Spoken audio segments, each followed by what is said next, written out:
Hi everyone, here we've got Redmi 90 and let me share with you how to change system language on this device. So first of all we have to find and open the settings, and then let's scroll down to the very bottom and tap on additional settings. Here on the second position we've got languages and input, so let's tap on it and enter the languages.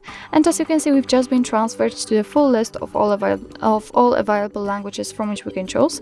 So all you have to do right now actually is to find the language you would like to set and tap on it. So let me pick, for example, this one, just tap on it, and as you can see we just got back to the previous menu, and from now on the whole menu will be in the chosen language.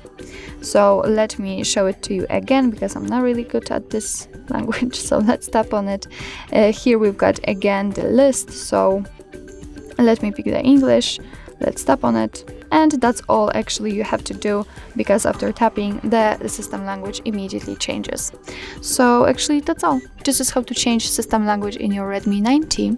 Thank you so much for watching. I hope that this video was helpful, and if it was, please hit the subscribe button and leave the thumbs up.